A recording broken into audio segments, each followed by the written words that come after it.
el Dios Todopoderoso que hizo los cielos y la tierra, y que habita en el cielo, y que es dueño y señor de todas las cosas, creador de todo lo que existe, de lo que se ve y de lo que no se ve,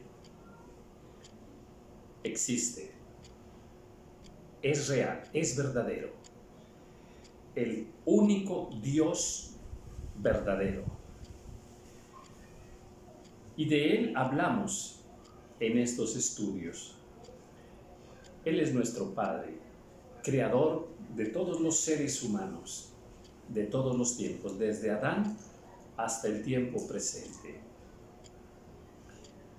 Él habita en un lugar inmarcesible, y Él es santo, y Él es bueno, y de Él procede toda bondad, de Él procede toda luz, toda sabiduría, toda ciencia, toda verdad, todo amor. Dios, ese Dios maravilloso que nos ama tanto y que está al pendiente de todo lo que ocurre sobre la faz de la tierra, Él nos ha dejado su palabra. Ha tenido mucho cuidado de que su palabra fuese guardada desde que el momento en que Él la entregó hasta nuestros días. Palabra fiel y verdadera. ¿Por qué nos dejó su palabra? Nos dejó su palabra para que lo conozcamos. O sea, ese Dios maravilloso, perfecto, eterno, que es toda bondad, toda misericordia y que tiene todo el poder por los siglos de los siglos, Él quiere que nosotros lo conozcamos. Y para ello nos dejó su palabra. Es la única manera de conocer a Dios. No hay ninguna otra forma de conocer a Dios. Si nos hiciéramos la pregunta, a ver, ¿qué debo hacer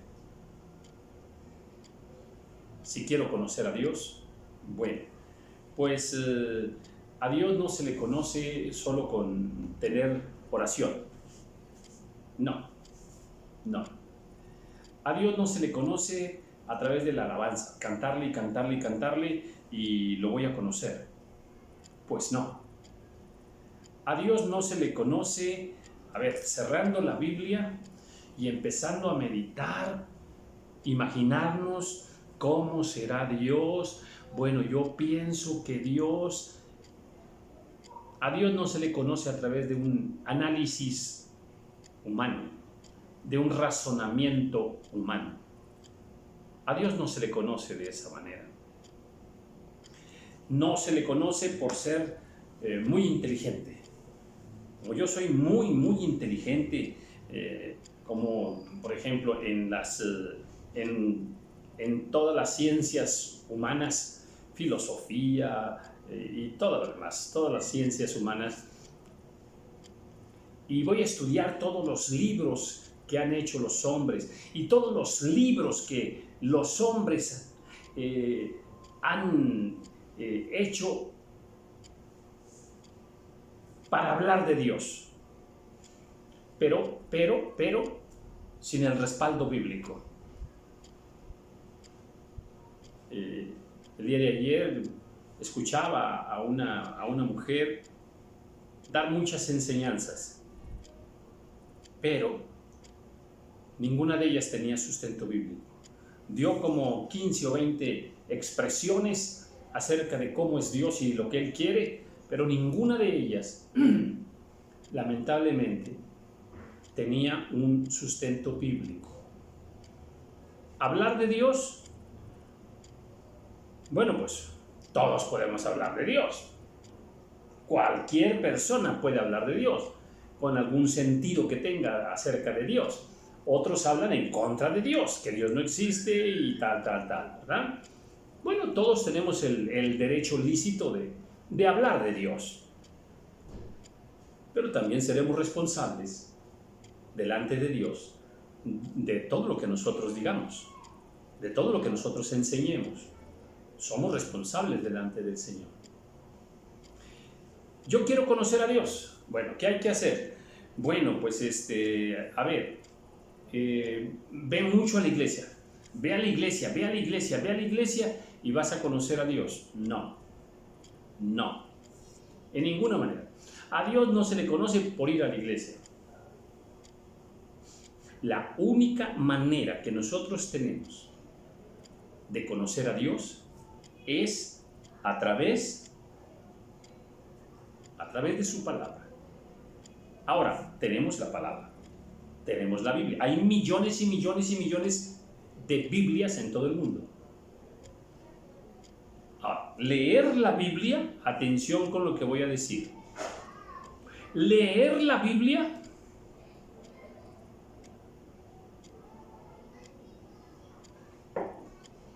no nos hace conocer a Dios. El simple hecho de leer la Biblia no nos garantiza que por leerla, ni por leerla mucho, conocemos a Dios. Desde luego que tenemos que leer la Biblia, desde luego, para conocer a Dios. Eso es el primer paso. Pero cualquier persona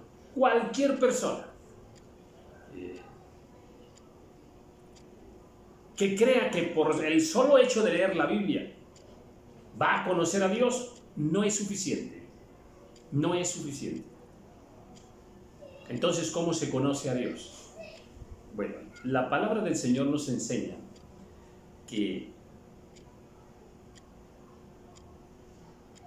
cuando una persona busca de todo corazón al Señor, Dios, que escudriña los corazones de todos nosotros, ve la intención y de acuerdo al plan, al propósito que Él tiene para la vida de aquella persona, Dios se va a revelar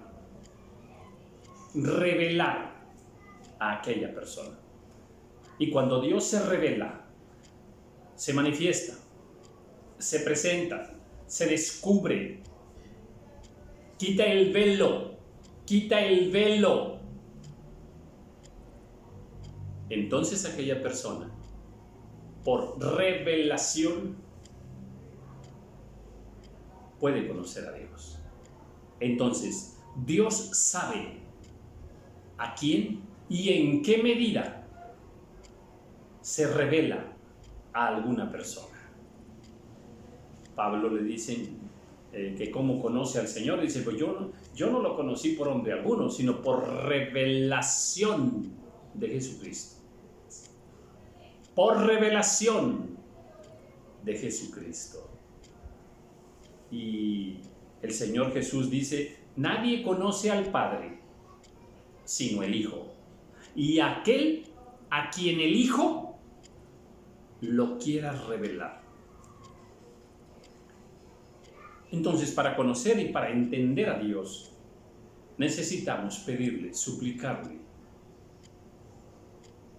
que Él se revele a nuestras vidas, que queremos conocerlo. Y eso será a través de su palabra, y el Espíritu Santo quitará el velo. El Espíritu Santo quitará el velo. Y entonces podremos entender sus verdades, la sabiduría que está aquí. Entonces, pues esta noche suplico al Señor que nos permita conocerlo, que se revele a nuestras vidas, a la tuya, a la mía, que se revele, le suplicamos al Señor, porque por mucho que leamos y tratemos de entender estas escrituras, no lo vamos a lograr si el Espíritu Santo no nos revela la verdad. Capítulo 47, versículo 7. Estamos en el momento donde Faraón le da instrucciones a José de que ponga a su padre en tierra de José y más instrucciones. Bien, también José introdujo a Jacob su padre y lo presentó delante de Faraón, y Jacob bendijo a Faraón. Ahí nos habíamos quedado. Jacob bendice a Faraón. Versículo 8. Y dijo Faraón a Jacob: ¿cuántos son los días de los años de tu vida? ¿Cuántos años tienes?, le pregunta Faraón a Jacob. Y Jacob respondió a Faraón: los días de los años de mi peregrinación son 130 años.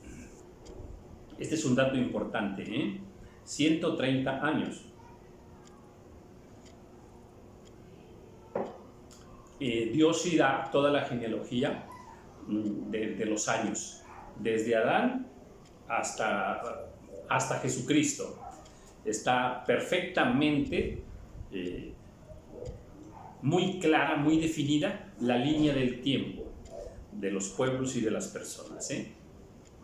Y Jacob respondió a Faraón: los días de los años de mi peregrinación son 130 años. Y me encanta la palabra peregrinación, porque ahí pues Jacob nos recuerda que somos peregrinos, solamente somos peregrinos sobre la faz de la tierra.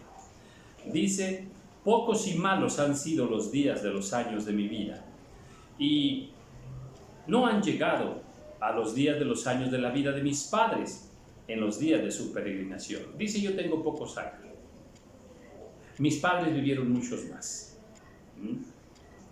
Versículo 10, una vez más. Y Jacob bendijo a Faraón y salió de la presencia de Faraón. Así José hizo habitar a su padre y a sus hermanos, y les dio posesión en la tierra de Egipto, en lo mejor de la tierra, en la tierra de Ramesés, como mandó Faraón. Y alimentaba José a su padre y a sus hermanos, y a toda la casa de su padre, con pan según el número de los hijos. Esta expresión de según el número de los hijos es valiosa, y hay muchas cosas que nosotros la debemos aplicar. Esta repartición, por ejemplo, de alimentos tiene que ser conforme a la necesidad real de cada persona, de cada familia. Dios es muy justo en esa repartición de las cosas.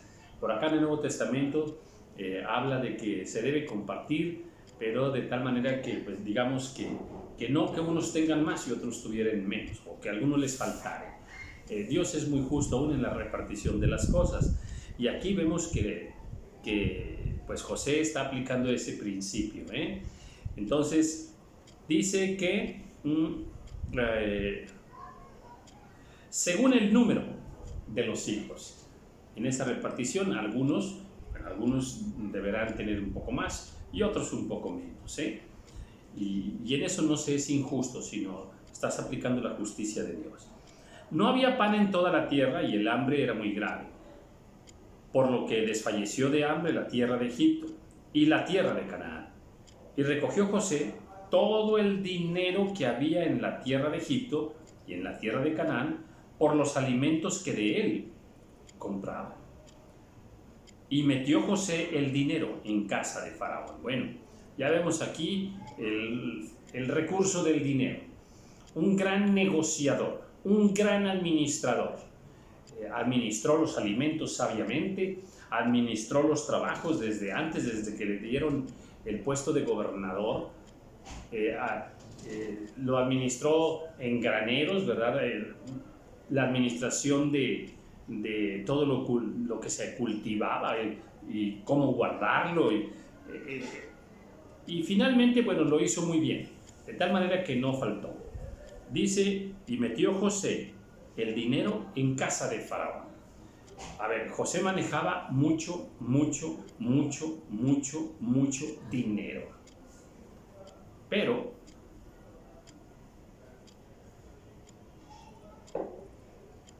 Otra virtud de José, muy honrado, muy honesto. Cuidado porque eso del dinero le mueve el tapete a millones de personas. El dinero. El dinero cambia por completo a casi todas las personas. Porque el dinero te da dos cosas que busca el ser humano. El ser humano busca poder y busca gloria. El dinero es un elemento que sirve mucho para tener poder y para tener gloria. Y José administraba mucho dinero, pero él lo entregaba a Faraón. Cuando una persona tiene mucho dinero, es más, mira,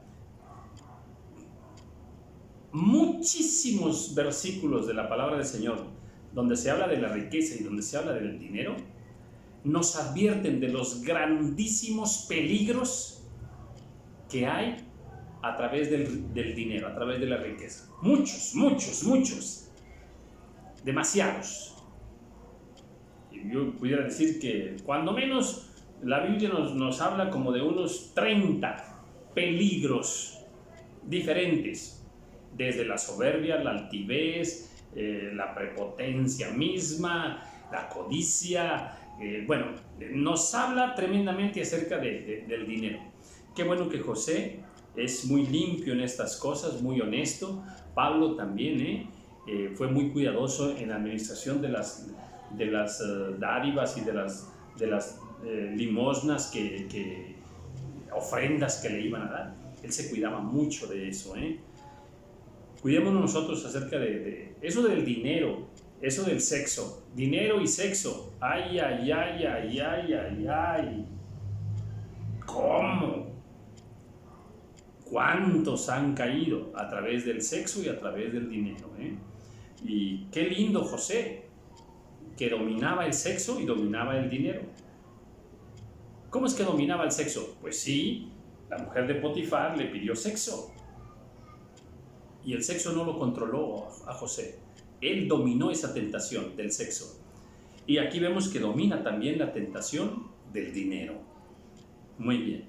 Dice, acabado el dinero de la tierra de Egipto y de la tierra de Canaán, vino todo Egipto a José diciendo, danos pan, ¿por qué moriremos delante de ti por haberse acabado el dinero? Y José dijo, dad vuestros ganados, y yo os daré por vuestros ganados si se ha acabado el dinero.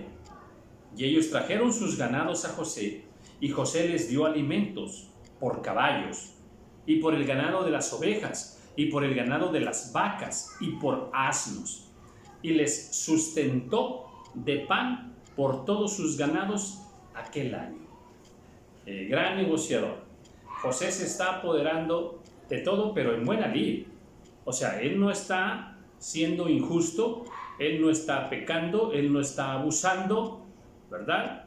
Él sigue negociando, administrando para su jefe, el faraón. Y bueno, pues ahora ya no hay dinero. Bueno, pues comida sí hay, alimentos sí hay, les doy alimento, pero bueno, pues si no tienen dinero, véndanme su ganado, ¿verdad? Acabado aquel año, vinieron a él el segundo año y le dijeron, no encubrimos a nuestro señor que el dinero ciertamente se ha acabado, también el ganado es ya de nuestro señor. Nada ha quedado delante de nuestro señor sino nuestros cuerpos y nuestra tierra. O sea, ya no hay dinero, ya no hay ganado. Y vienen y le dicen a José, ¿ahora qué vamos a hacer? Y le dicen, versículo 19, ¿por qué moriremos delante de tus ojos? Así nosotros como nuestra tierra, cómpranos a nosotros ya nuestra tierra por pan, y seremos nosotros y nuestra tierra siervos de Faraón. Y danos, bueno, me detengo ahí. A ver, se acabó el dinero. ¿Qué más hay? El ganado. Ya se acabó. ¿Qué más hay? Las tierras que tienen. Las tierras. Y bueno, pues también toma las tierras. ¿Y qué más hay? Pues ustedes mismos, sus propios cuerpos. O sea, como si les dijera, véndanse a nosotros, para que sean nuestros siervos, nuestros esclavos. Déjame decirlo de esa manera. Esto pareciera como muy difícil, como que, ¿a poco sí? ¿A poco sí? A este grado. Claro que sí. Sí, hay ciertos tiempos, ciertas etapas en la vida de los pueblos y de los seres humanos que se llega a extremos tales, sea por hambre, sea por guerra, por muchas situaciones, ¿verdad? Sí, y este sería pues un orden, ¿verdad? ¿Cuál? Primero el dinero, se acabó, bueno, el ganado, bueno, ¿qué más? Las tierras, ya no hay más, bueno, pues ustedes mismos. Así es. De tal manera que, llegado el momento de ciertas circunstancias, es posible que las personas mismas, con tal de subsistir, estén de acuerdo en venderse a cambio de no morir, a cambio de preservar la vida. Y bueno, incluso en la palabra del Señor vienen algunos ejemplos. Entonces dice, cómpranos a nosotros y a nuestra tierra por pan, y seremos nosotros y nuestra tierra siervos de Faraón. Se están vendiendo como esclavos, ¿verdad? Y danos semilla para que vivamos y no muramos, y no sea asolada la tierra. Miren, ¿cómo se lo...? A ver, sin tratar de hacer este versículo muy escatológico, pero que en sí lo es, llegará el momento, viene el momento sobre la faz de la tierra, a través del anticristo, cuando va a haber, se van a apoderar de todo, y recordemos que no se podrá comprar ni vender y tal, ¿verdad? En este tiempo, esto de la pandemia ha sentado las bases, ha sentado las bases para un control mundial. Ahora ya se ve que sí se puede, bajo ciertas circunstancias. Mira, hace 2 años, pues si dijéramos que te iban a prohibir hacer un viaje en avión o entrar a un país o a las grandes tiendas o a los restaurantes, en fin, incluso hospitales y más, si no hicieras tal cosa y que se te iba a prohibir, es una manera disfrazada de que no puedes comprar ni vender si no haces tal cosa. Y hace 2 años eso hubiéramos dicho, no es posible. Bueno, las circunstancias cambiaron y ya es posible. O sea, ya es posible. En muchos países, muchos pueblos, a través de este suceso pandémico, han perdido muchos de sus derechos. Y casi ahora se está haciendo una imposición mundial. Niños, jóvenes, ancianos. Y el derecho a decir no quiero, se ha acortado, se ha limitado. Entonces, hay situaciones donde los pueblos son llevados al extremo de vida, al extremo de muerte, y entonces se es capaz de todo. Dice el versículo, y danos semilla para que vivamos y no muramos, y no sea asolada la tierra. Versículo 20, entonces compró José toda la tierra de Egipto para Faraón, pues los egipcios vendieron cada uno de sus tierras, porque se agravó el hambre sobre ellos, y la tierra vino a ser de Faraón. Ahí está, control mundial. ¿No te dice nada eso? Hacia allá va la humanidad. Le quedan pocos años de libertad al mundo. Dice, y al pueblo lo hizo pasar a las ciudades, desde un extremo al otro del territorio de Egipto. Solamente la tierra de los sacerdotes no compró. por cuanto los sacerdotes tenían ración de Faraón, y ellos comían la ración que Faraón les daba. Por eso no vendieron su tierra. Y José dijo al pueblo: he aquí os he comprado hoy a vosotros y a vuestra tierra para Faraón. Ved aquí semilla y sembraréis la tierra. De los frutos daréis el quinto a Faraón. Y las 4 partes serán vuestras para sembrar las tierras y para vuestro mantenimiento, y de los que están en vuestras casas y para que coman vuestros niños. Bueno, eso de aquí nace el término de quintar la tierra. Quintar la tierra es, que de aquello que recogiste, si sembraste y de aquello que recogiste, me vas a dar el 20%. O sea, un quinto de todo lo que recogiste, que viene siendo el 20%.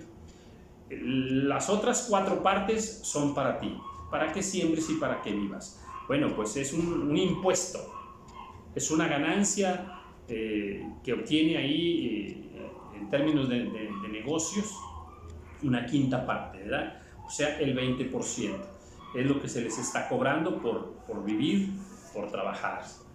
Y bueno, pero era la negociación necesaria para que no muriesen las personas, ¿eh?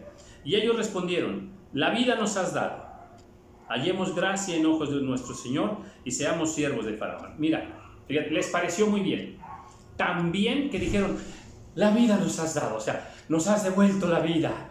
O sea, gracias, porque no vamos a morir. Gracias porque nos prestas la tierra, nos da semilla y de ahí vamos a sembrar, te vamos a dar la quinta parte, ¿verdad? Gracias, porque no vamos a morir, nos has devuelto la vida.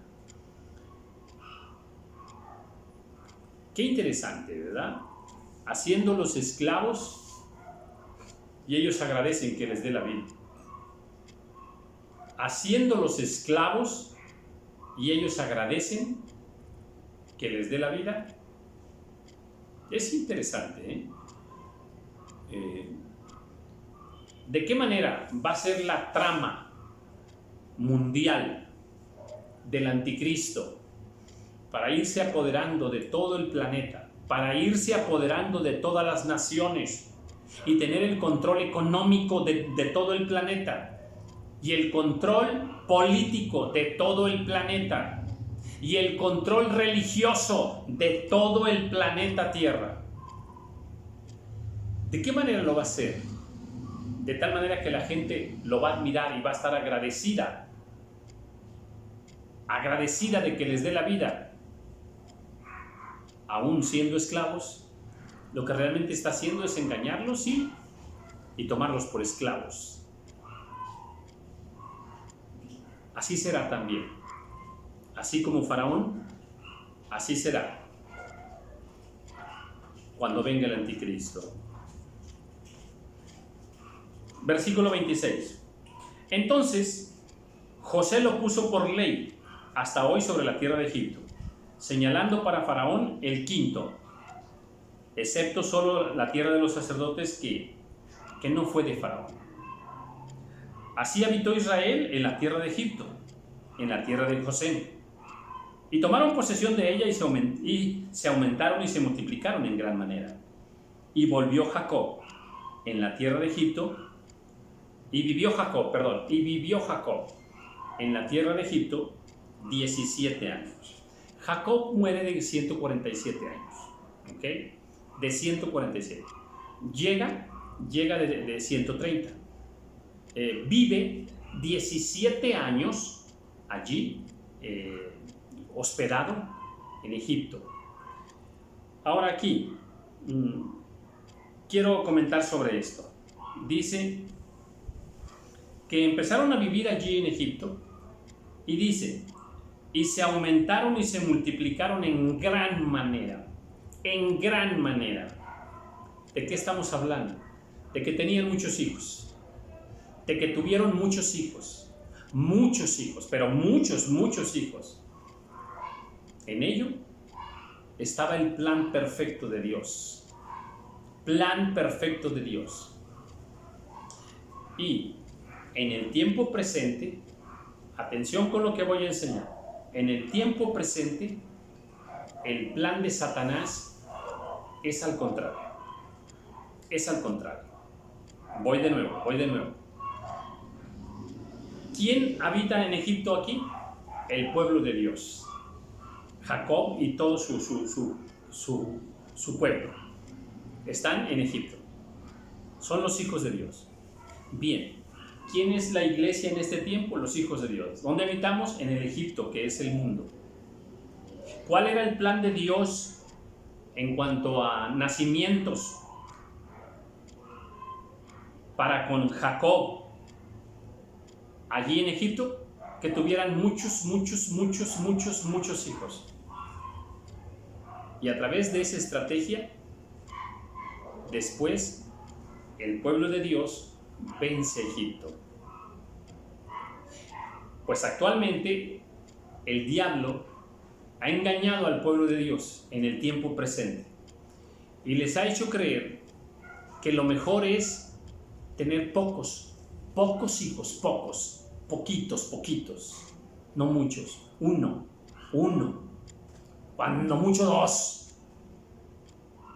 Ese es el plan de Satanás, engañando a los hijos de Dios. En aquel tiempo, Dios les permitió que tuvieran muchos hijos. En este tiempo, Satanás ha hecho creer a los hijos de Dios que deben tener pocos hijos. En el plan de Dios allá en Egipto es que entre más hijos tuvieran, más fuertes iban a ser. Y el plan de Satanás en este tiempo es que no seamos fuertes como pueblo de Dios, que el pueblo de Dios se debilite. Ese es el plan satánico, con esa doctrina de pocos hijos. Interesante, y repito, y vuelvo a subrayar, todas las enseñanzas que vayamos viendo en la palabra del Señor, tenemos que traerlas a nuestra vida, al tiempo presente, al hoy, y no caer en aquel engaño arbitrario, ¿verdad? De, no, eso era para que, no, eso es el Antiguo Testamento, ya nada tiene que ver. No, ¿cómo que nada tiene que ver con nosotros? Toda la palabra de Dios es para nosotros en este tiempo. Bendiciones.